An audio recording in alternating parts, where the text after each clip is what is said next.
Notre seconde affaire aurait enchanté Liarpo, tant elle est scabreuse et désenchantée.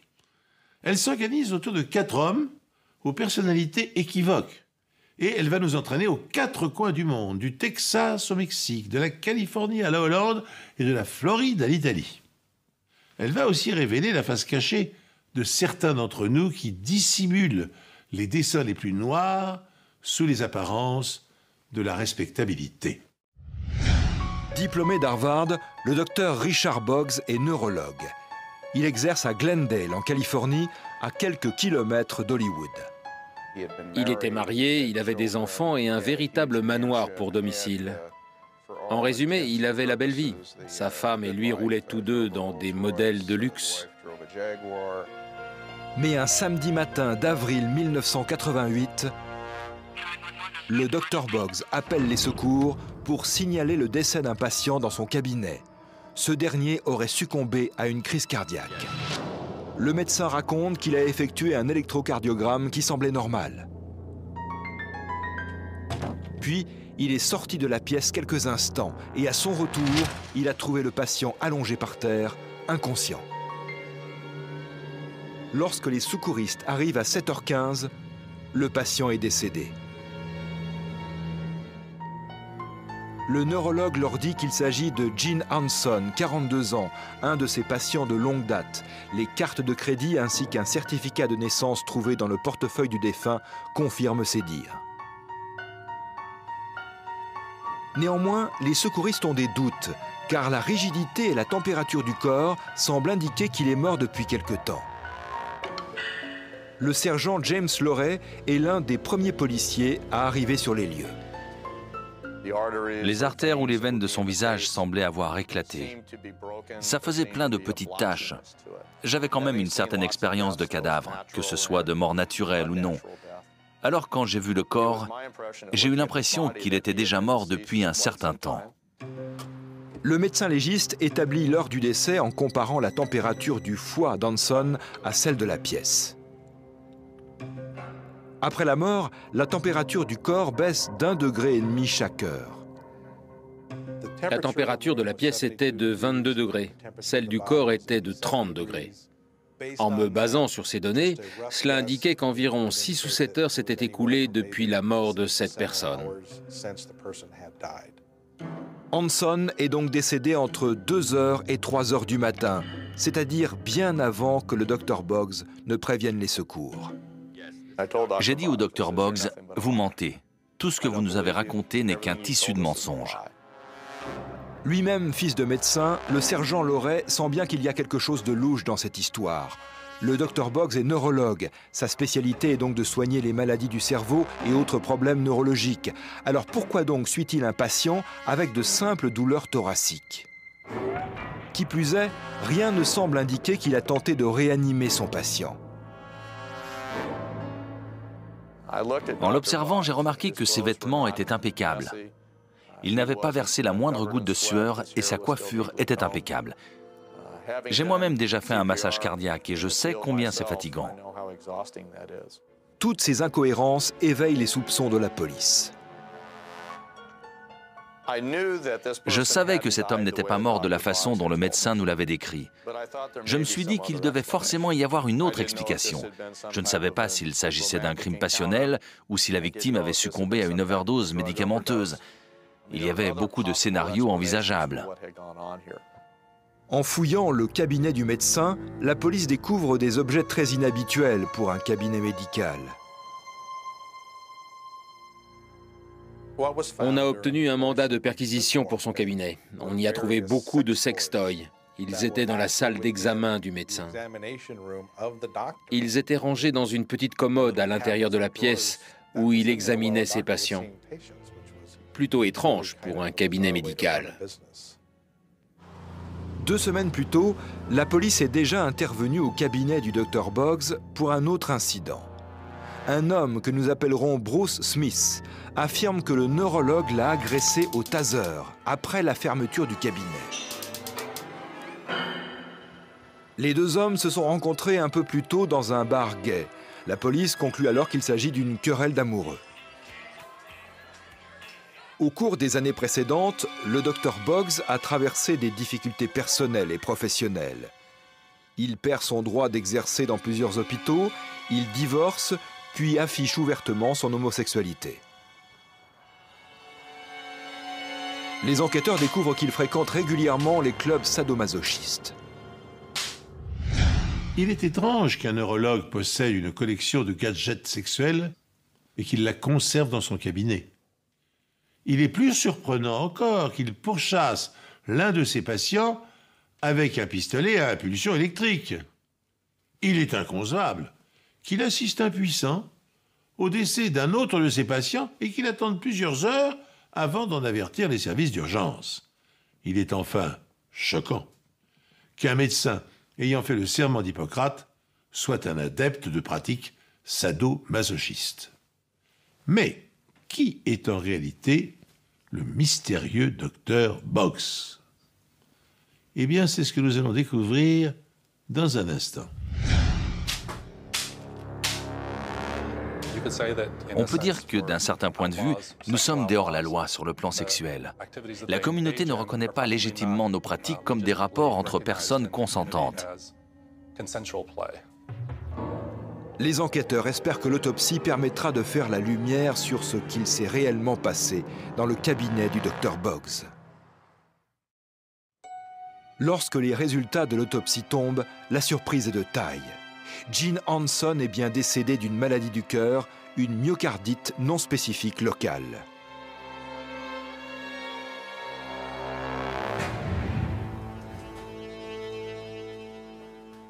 Le corps d'Hanson est identifié par son associé John Hawkins. C'est lui. C'est bien lui. Hanson et Hawkins possèdent une entreprise textile du nom de Just Sweets, à Columbus, dans l'Ohio. À l'écran, une publicité pour leur entreprise. John Hawkins apparaît régulièrement dans ces spots.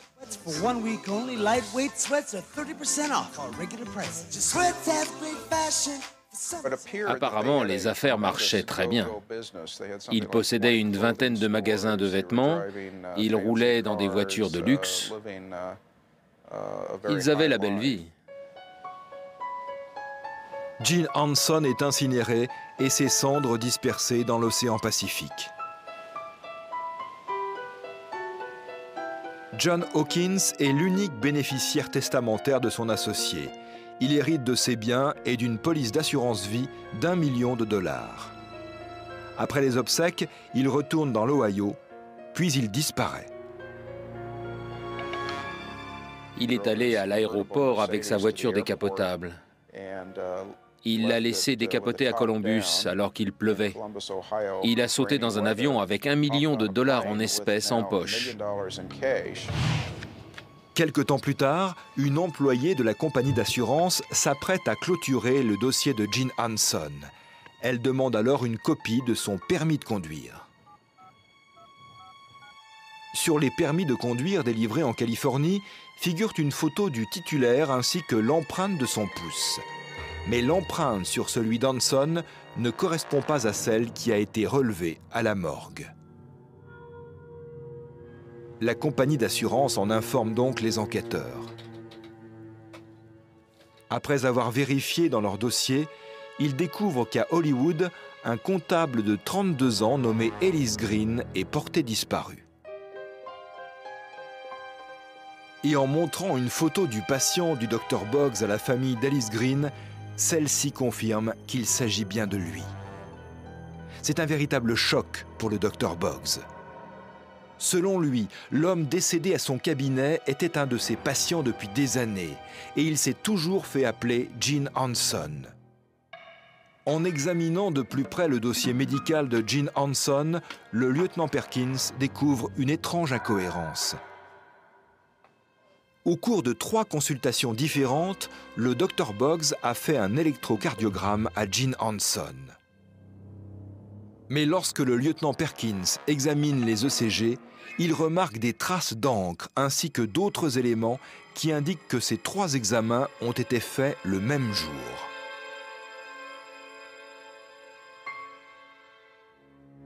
Quand j'ai placé chacun des ECG bout à bout, toutes les parties déchirées s'emboîtaient comme un puzzle.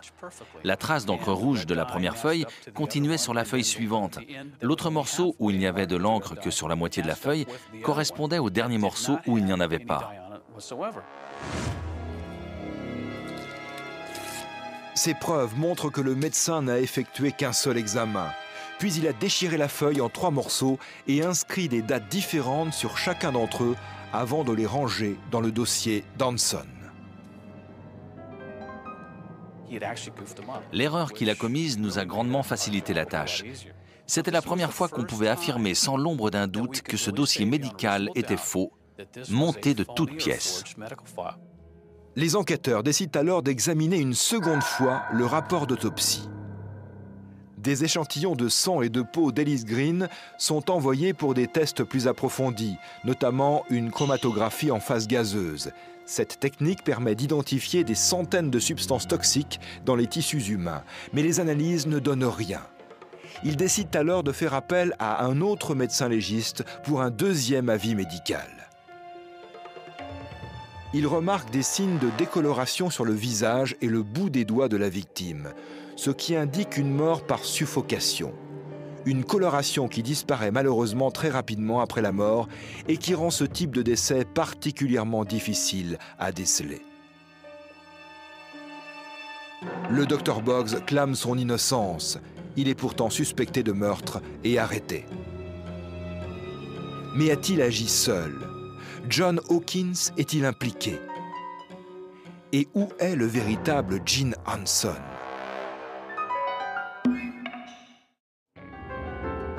Lorsque la police enquête sur Richard Boggs, elle découvre que malgré son train de vie, l'homme est ruiné. Il vient de divorcer et il a perdu beaucoup d'argent en montant une affaire dans laquelle il a englouti tout son capital. En fouillant son appartement, dans l'une des salles de bain, il y avait une baignoire.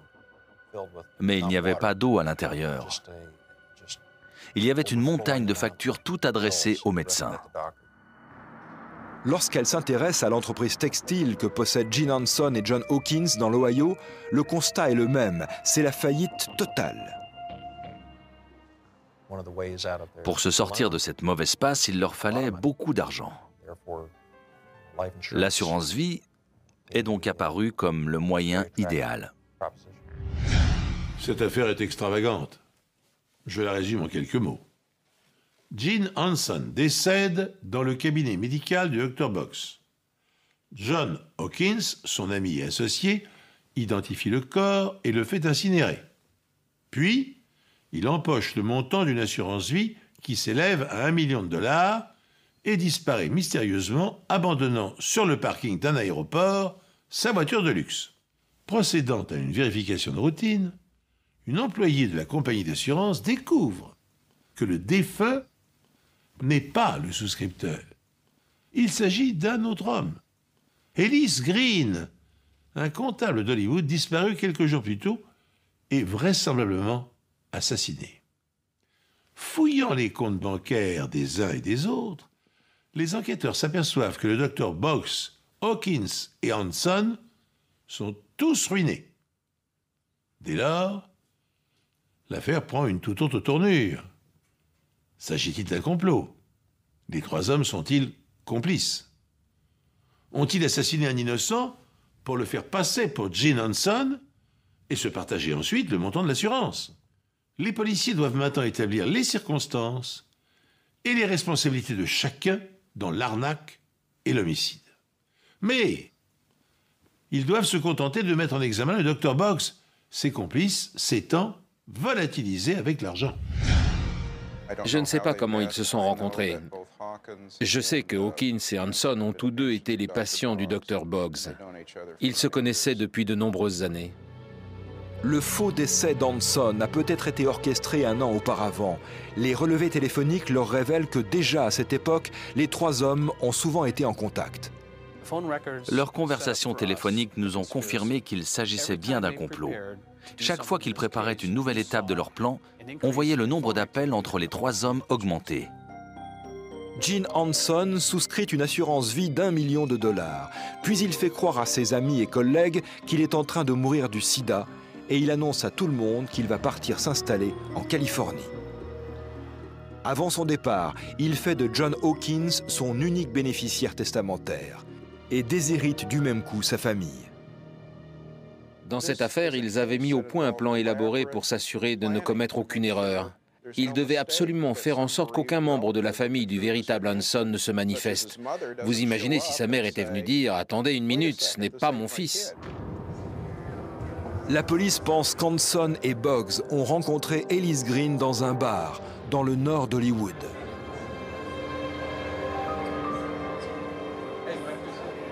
En plus d'être au mauvais endroit, au mauvais moment, Green correspond parfaitement au profil qu'il recherche. Il ressemble à Hanson, il est séropositif et mieux encore, il est complètement saoul. D'après ce qu'on sait, Green était un homme sympathique. Ils l'ont sûrement invité à se joindre à eux et il les a suivis. Il ne se doutait pas de ce qui l'attendait. Au moment même où les secouristes tentent de ranimer Ellis Green dans le cabinet du Dr Boggs, un homme correspondant à la description de Gene Hanson entre dans cet hôtel. L'établissement est situé à 2 pâtés de maison du cabinet du neurologue. L'homme utilise une fausse identité. Un peu plus tard, Gene Hanson reçoit un appel de John Hawkins depuis l'Ohio. Les secouristes ayant prononcé le décès d'Ellis Green, John Hawkins n'a plus qu'à prendre un avion pour la Californie. Il identifie le corps comme étant celui de son associé, puis le fait immédiatement incinérer. Il peut ainsi empocher l'assurance vie d'1 million de dollars. Hawkins et le véritable Gene Hanson disparaissent. Ils laissent derrière eux leur entreprise textile en faillite et le Dr Boggs, qui doit se défendre face aux accusations de meurtre. Une chasse à l'homme s'engage pour retrouver les 2 suspects. Elle va durer plus de 3 ans et les mener à l'autre bout du globe.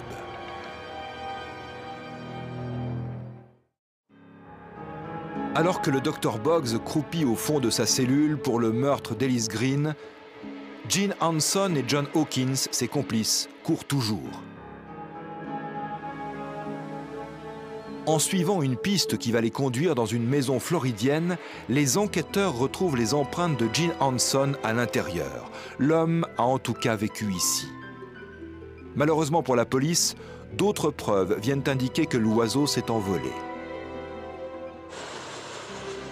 Quelques mois plus tard, il est arrêté à l'aéroport de Dallas-Fort Worth alors qu'il débarque tout droit du Mexique.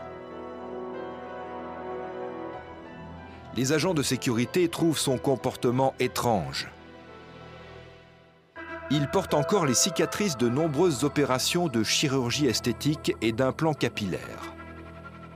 Il nie formellement être Gene Hanson, mais il a le permis de conduire d'Ellis Green en sa possession.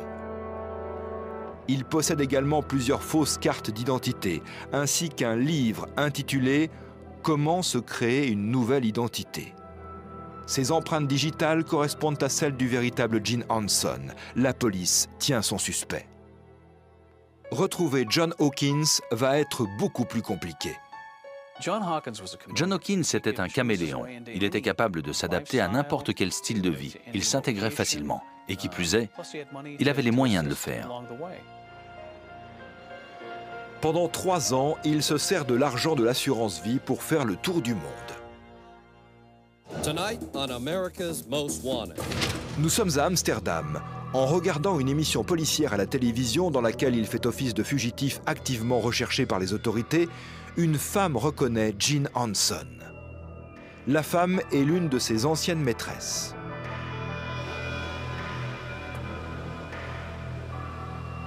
Grâce aux informations qu'elle leur fournit, la police le retrouve au large de la Sardaigne. Il est à bord d'un catamaran rouge appelé Carpe Diem. Quand ils l'ont interrogé, il ne s'est pas montré coopératif le moins du monde. Il nous disait « Vous vous trompez de personne. Mon nom est Bradley Bryant et je suis citoyen britannique. Tenez, regardez mon passeport. » Il avait effectivement un passeport britannique. Ensuite, il a crié au scandale, à l'erreur judiciaire. Mais ces empreintes digitales ne mentent pas. L'affaire est-elle sur le point d'être bouclée? Après 3 ans de traque aux 4 coins du monde, les complices du Dr Boggs dans le meurtre d'Ellis Green et de l'arnaque à l'assurance vie ont été arrêtés. Pour échapper au contrôle de police, Hawkins et Hanson s'étaient cachés derrière de fausses identités. Appelé criminalité identitaire, ce délit consiste à s'inventer une identité ou à usurper celle d'une personne morte ou disparue. En France, en 2010, on a compté 213 000 infractions liées à la criminalité identitaire. Ainsi, par exemple, c'est sous des dizaines de noms d'emprunts qu'un Marseillais avait créé 200 entreprises fictives. Ayant licencié 2400 employés, tous aussi fictifs, il avait empoché 20 millions d'euros d'allocations chômage avant d'être arrêté. Sachez encore que selon Christophe Nandin, chercheur criminologue à l'Université de Paris 2, dans le monde de la pègre, une identité se vend environ 5 000 euros. Maintenant, dans l'histoire qui nous intéresse, comment expliquer qu'un médecin et 2 hommes d'affaires apparemment respectables aient pu se laisser entraîner dans une telle aventure? Pour le ministère public, des difficultés financières auraient rapproché Boggs, Hanson et Hawkins. Ils ont alors décidé de monter une escroquerie à l'assurance qui va leur rapporter $1 million. Le rôle du Dr Boggs a été de trouver un individu qui ressemble à Gene Hanson et de le tuer. Sa première cible sera Bruce Smith, dont il a fait la rencontre dans un bar gay. Il l'emmène dans son cabinet avant de l'agresser au taser. Mais Smith parvient à s'enfuir.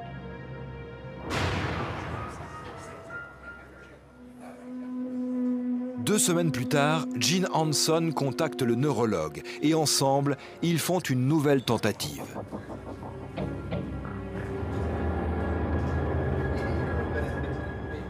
Ils font la rencontre d'Ellis Green dans une boîte de nuit aux alentours de minuit.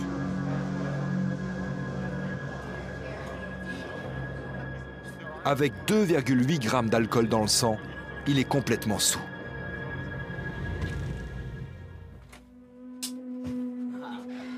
Boggs et Hanson l'emmènent alors au cabinet du médecin et l'agressent, toujours au taser.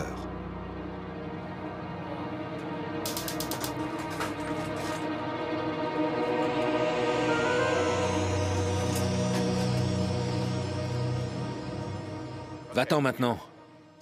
Je vais m'en occuper. Mais le Dr Boggs va commettre plusieurs erreurs qui vont le trahir.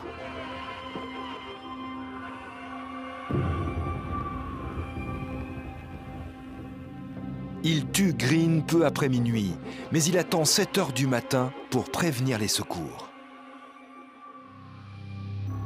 À leur arrivée, le corps est déjà froid et rigide. John Hawkins, Gene Hanson et le docteur Richard Boggs sont inculpés de meurtre avec préméditation, de fraude à l'assurance et de vol aggravé. Au cours du procès, le ministère public fournit aux jurés les preuves médico-légales selon lesquelles Ellis Green est bien mort par suffocation des mains du docteur Boggs. Elles indiquent également que le vrai Gene Hanson était en ville le soir du meurtre. À l'heure de l'arrivée des secours, il se trouvait dans un hôtel non loin de là. La défense prétend que la victime est décédée de mort naturelle, principalement causée par son taux élevé d'alcool dans le sang. Mais le jury n'est pas de cet avis. Richard Boggs et Gene Hanson sont reconnus coupables de meurtre avec préméditation et de fraude à l'assurance. Ils sont condamnés à la réclusion criminelle à perpétuité sans possibilité de libération conditionnelle. John Hawkins est reconnu coupable de complot en vue de commettre un meurtre et de fraude à l'assurance. Il est condamné à une peine de 25 ans. L'affaire a été un succès pour moi. On a traîné 3 hommes devant la justice grâce à des enquêteurs et des spécialistes exceptionnels, mais aussi grâce aux polices de tous les pays dans lesquels nous avons dû nous rendre. Le travail acharné de la police, agrémenté de preuves solides, ont finalement eu raison de toute cette machination et auront sans doute permis d'éviter un deuxième meurtre. En effet, les enquêteurs ont découvert que le trio avait prévu de frapper à nouveau. Cette fois-ci, la victime devait ressembler à Hawkins, un complot qui leur aurait permis d'empocher une autre assurance vie d'1 million de dollars. Hawkins et Hanson sont toujours sous les verrous. Le docteur Boggs est quant à lui décédé d'une crise cardiaque dans sa cellule. Si Ellis Green, le comptable d'Hollywood, n'y avait pas laissé la vie, cette affaire aurait pu avoir des aspects fascinants. D'ailleurs, plusieurs livres et quantité d'émissions de télévision l'ont évoqué ou s'en sont inspirés aux États-Unis. L'une d'entre elles, le célèbre Oprah Winfrey Show, avait permis à l'ex-compagne de Hawkins de le reconnaître et de permettre son arrestation au large de la Sardaigne.